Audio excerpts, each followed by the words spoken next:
Hello, everybody. We are ready to start chapter 11 in the city of Ember. I'm trying to get my video right.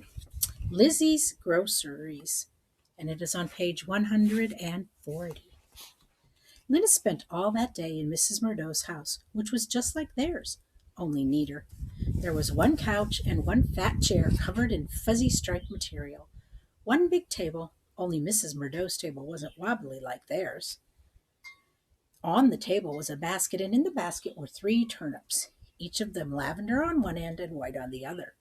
Mrs. Murdo must have put them there, Lena thought, not just because she was going to have them for dinner, but also because they were beautiful.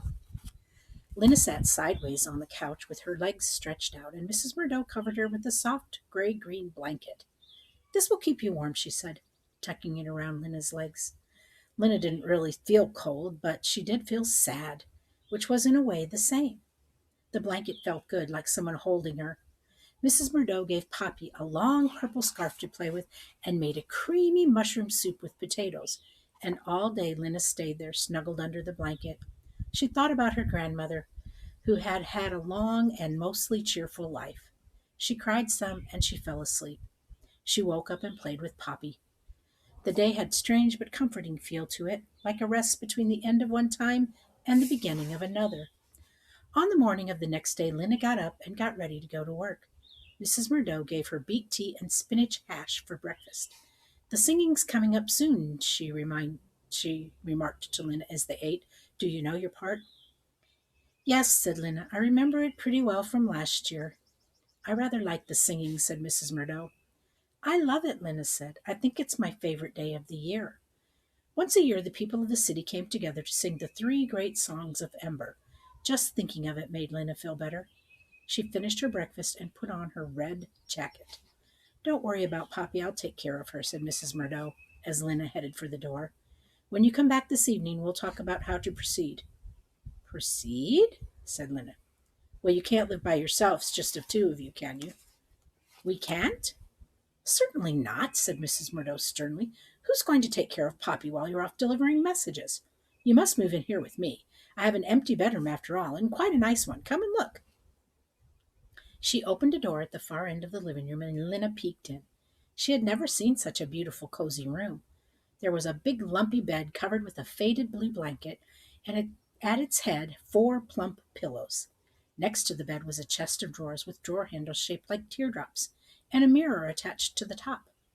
The carpets on the floor were all different shades of blue and green, and in the corner was a sturdy square table and a chair with a back like a ladder. This will be your room, said Mrs. Murdo. Yours and Poppy's. You'll have to share the bed, but it's big enough. It's lovely, Lena said. You're so kind, Mrs. Murdo. Well, said Mrs. Murdo briskly, it's just common sense. You need a place, and I have one. You go on now, and I'll see you this evening. 3 days had passed since Lena and Doone had seen the man in the pipeworks, and there hadn't been any special announcements. So, if that man had discovered a way out of Ember, he was keeping the news to himself. Lena couldn't understand why. As Lena ran through the city with her messages on her first day back to work, it seemed to her that the mood of people was even gloomier than before. There were long, silent lines at the markets, and knots of people gathered in the squares, talking in low voices. Many shops, more each day it seemed, displayed signs in their windows saying closed or open Monday, Tuesday only. Every now and then the lights flickered and people stopped and looked up in fright. When the flickering ended and the lights stayed lit, people just took a breath and walked on. Lena delivered her messages as usual, but inside she felt strange. Everywhere she ran, she heard the same words, like a drumbeat in her mind. Alone in the world, alone in the world. Well, it wasn't exactly true. She had Poppy, and she had friends, and she had Mrs. Murdo, who was somewhere between a friend and a relative. But she felt as if she had suddenly gotten older in the last 3 days. She was sort of a mother herself now. What happened to Poppy was more or less up to her. As the days went on, she stopped thinking alone in the world and began thinking about her new life at Mrs. Murdo's. She thought about the blue-green room and planned how she would arrange her pictures on the walls. The one she'd drawn with her blue pencil would look especially nice because it would match the color of the rugs. She could bring her pillows from home and add them to the ones on the bed, and then she'd have six altogether. And maybe she could find some old blue dresses or shirts and make pillow covers for them.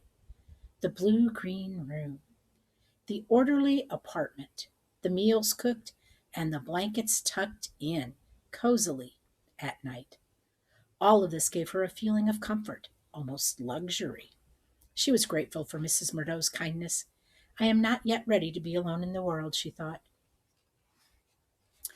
Late that afternoon, Lena was given a message to take to the Lampling Street. She delivered the message, and as she was coming back out the door, she caught sight of Lizzie coming out the door of the supply depot. Her orange hair was unmistakable. Lizzie, Lena called out. Lizzie must not have heard her. She kept on going. Lena called again. Lizzie, wait! This time it was clear that Lizzie had heard, but instead of stopping, she walked faster. What's the matter with her? Lena wondered. She ran after her and grabbed the back of her coat. Lizzie, it's me! Lizzie stopped and turned around. Oh, she said. Her face was flushed. Oh, you, hi. I thought it was. I didn't realize it was you. She smiled brightly, but there was a distracted look in her eyes. I was just going home, she said. Her arms were wrapped around a small, bulging sack. I'll walk with you, said Lena. Oh, said Lizzie. Oh, good. But she didn't look pleased. Lizzie, something sad has happened, Lena said. My grandmother died. Lizzie gave her a quick sideways glance, but she didn't stop walking. That's too bad, she said absently. Poor you. What was wrong with her? Lizzie was ordinarily so interested in other people's misfortunes. She could be sincerely sympathetic, too, when she wasn't wrapped up in her own troubles. Lena changed the subject. What's in the sack? She asked. Oh, just some groceries, said Lizzie. I stopped at the market after work. You did? Lena was confused. She had seen Lizzie not 2 minutes ago leaving the storeroom office. Lizzie didn't answer. She began walking and talking quite fast. It was so busy today at work. Work is so hard, isn't it, Lena? I think work is much harder than school, and not as interesting. You do the same thing every day. I get so tired. Don't you, running all day? Lena started to say that she liked running and hardly ever got tired, but Lizzie didn't wait for her to answer. Oh, well, at least there are some good things about it. Guess what, Lena? I have a boyfriend. I met him at work. He really likes me. He says my hair is the exact color of a red-hot burner on a stove. Lena laughed. It's true, Lizzie, she said. You look like your head is on fire. Lizzie laughed too and lifted one hand to fluff her hair. She puckered her lips and fluttered her eyelashes. He says I'm as beautiful as a red tomato.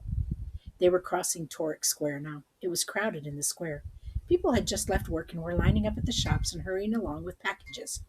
A cluster of children sat on the pavement playing some sort of game. Who is this boyfriend? Asked Lena. But just at that moment, Lizzie tripped. She'd been strutting along, being beautiful, not paying attention to her feet, and the edge of her shoe caught on an uneven place in the pavement. She staggered and fell, and as she fell, she lost her grip on the sack. It hit the ground and toppled sideways, and some cans spilled out. They rolled in different directions. Lena reached for Lizzie's arms. Did you hurt yourself? She asked.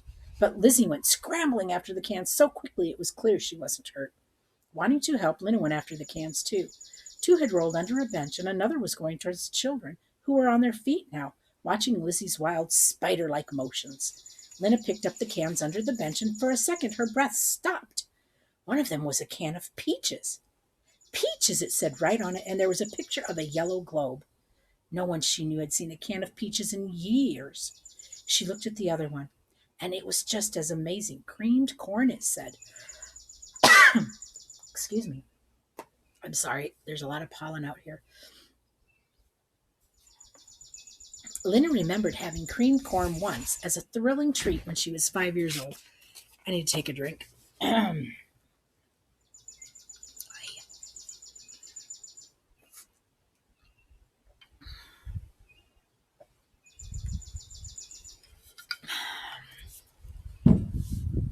Sorry about that. The pollen is starting to get to me. There was a shout. She looked up. One of the children had picked up a can. Look at this, he cried, and the other children gathered around him. Applesauce, he said, and the children murmured, applesauce, applesauce, as if they had never heard the word before. Lizzie was on her feet. She had all the cans except for the two in Lena's hand and the one the children had picked up. She stood there for a moment, her eyes flicking back and forth from Lena to the children, and then she smiled, a bright, fate-looking smile. "Thanks for helping me," she said. "I found these on a back shelf at the market. What a surprise, huh?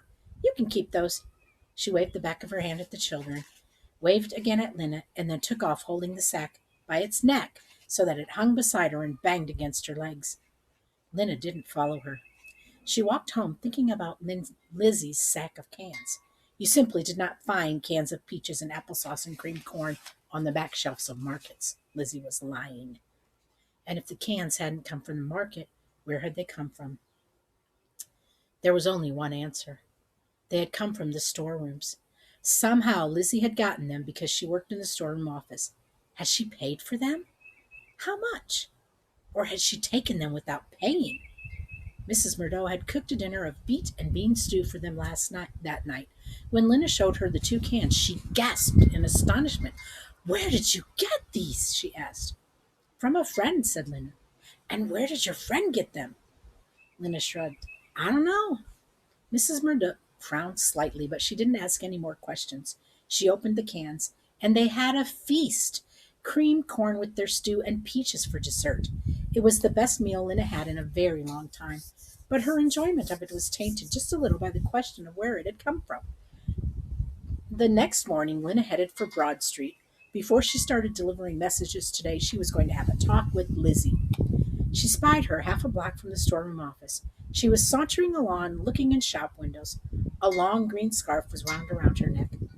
Lena ran up swiftly behind her. "Lizzie," she said. Lizzie whirled around. When she saw Lena, she flinched. She didn't say anything. She just turned around and kept walking. Lena caught hold of one end of the green scarf and jerked Lizzie to a halt. "Lizzie," she said, "stop." "What for?" Lizzie said. "I'm going to work." She tried to pull away, but she didn't get far because Lena had a firm grip on her scarf. Lena spoke in a low voice. There were people all around them. A couple of old men leaning against the wall, a group of chattering children just ahead, workers going towards the storerooms, and she didn't want to be overheard. "You have to tell me where you got those cans," she said. "I told you I found them on a back shelf at the market. Let go of my scarf." Lizzie tried to wrench her scarf out of Lena's grip, but Lena held on. "You didn't," Lena said. "No market would just forget about things like that. Tell me the truth." She gave a yank at the end of her scarf. "Stop it!" Lizzie reached out and grabbed a handful of Lena's hair. Lena yelped and pulled harder on the scarf, and the two of them scuffled, snatching at each other's hair and coats. They knocked against a woman who snapped at them angrily, and finally they toppled over, sitting down hard on the pavement. Lena was the first one to laugh. It was so much like what they used to do for fun, chasing each other and screaming with laughter. Now here they were again, nearly grown girls, sitting in a heap on the pavement. After a moment, Lizzie laughed too. "You dope," she said. "All right, I'll tell you. I sort of wanted to anyway." Lizzie leaned forward with her elbows on her knees and lowered her voice. "Well, it's this," she said. "There's a storeroom worker named Looper. He's a carrier. Do you know him? He has 2 classes ahead of us. Looper Windley." "I know who he is," said Lena. "I took a message for him on my first day of work. Tall, with long, skinny neck, big teeth, funny looking." Lizzie looked hurt. "Well, I wouldn't describe him that way. I think he's handsome." Lena shrugged. "Okay, go on." "Looper explores the storerooms. He goes into every room that isn't locked. He wants to know the true situation, Lena. He's not like most workers who just plod along doing their jobs and then go home. He wants to find things out." "And what has he found out?" Lena asked. "He's found out that there's still a little bit left of some rare things. Just a few things in rooms here and there that have been forgotten. You know, Lena," she said, "there are so many rooms down there. Some of them, way out at the edges, are marked empty in the ledger book, and no one ever goes in there anymore. But Looper found out that they're not all empty." "So he's been taking things?" "Just a few things, and not often." "And he's giving some to you?" "Yes, because he likes me." Lizzie smiled a little smile and hugged her arms together. "I see," Lena thought. "She feels that way about Looper." "But Looper's stealing," said Lena. "And Lizzie, he isn't just stealing things for you. He has a store. He steals things and sells them for huge prices." "He does not," said Lizzie, but she looked worried. He does, I know, because I bought something from him just a few weeks ago. He had a whole box of colored pencils. Lizzie scowled. He never gave me any colored pencils. He shouldn't be giving you anything or selling things. Don't you think everyone should know about the food he found? No, Lizzie cried, because listen, if there's only one can of peaches left, only one person gets to have it, right? So why should everyone know? They'd just end up fighting over it. What good would that be? Lizzie reached out and put a hand on Lena's knee. Listen, she said, I'll ask Looper to find some good stuff for you two. I know he will if I ask him. Before she had time to think, Lena heard herself saying, What kind of good stuff? Lizzie's eyes gleamed. There's 2 packages of colored paper, he told me, and some cough medicine. And there's 3 pairs of girls' shoes. It was a treasure, colored paper and cough medicine to cure sickness and shoes? She hadn't had new ones for almost 2 years. Lena's heart raced. What Lizzie said was true. If everyone knew there were still a few wonderful things in the storeroom, people would fight each other trying to get them. But what if no one knew? What difference would it make if she had the colored paper or the shoes? She suddenly wanted those things so badly she felt weak. A picture arose in her mind's eyes. The shelves at Mrs. Murdo's house stocked with good things, the 3 of them happier and safer than all the other people. Lizzie leaned closer and lowered her voice. Looper found a can of pineapple. I was going to split it with him, but I'll give you a bite if you promise not to tell. Pineapple! That delectable long-lost thing that her grandmother had told her about? Was there anything wrong with having just a bite of it to see what it was like? I've already tasted peaches, applesauce, and a thing called fruit cocktails, said Lizzie. And prunes and cream corn and cranberry sauce and asparagus. All that! Lena was astonished. Then there's a lot of special things like that still? No, said Lizzie, not a lot at all. In fact, we've finished all of those. You and Looper? Lizzie nodded, smiling smugly. Looper says it's all going to be gone soon anyway. Why not live as well as we can right now? But Lizzie, why should you get all that? Why you and not other people? Because we found it. Because we can get at it. Well, I don't think that's fair, said Lena. Lizzie spoke as if she were talking to a not very bright child. You can have some too. That's what I'm telling you. There's still a few good things left. But that wasn't the unfairness Lena was thinking of. It was that just 2 people were getting things that everyone would have wanted. She couldn't think how it should have been done. You couldn't divide a can of applesauce evenly among all the people in the city. Still, something was wrong with grabbing the good things just because you could. It seemed not only unfair to everyone else, but bad for the person who was doing it somehow. She remembered the hunger she felt when Looper shouldered the colored pencils. It wasn't a pleasant feeling. She didn't want to want things that way. She stood up. I don't want anything from Looper. Lizzie shrugged. Okay, she said, but there was a look of dismay on her small, pale face. Too bad for you. Thanks anyway, said Lena, and she set off across Toric Square, walking fast at first and then breaking into a run. And that is the end of chapter 11.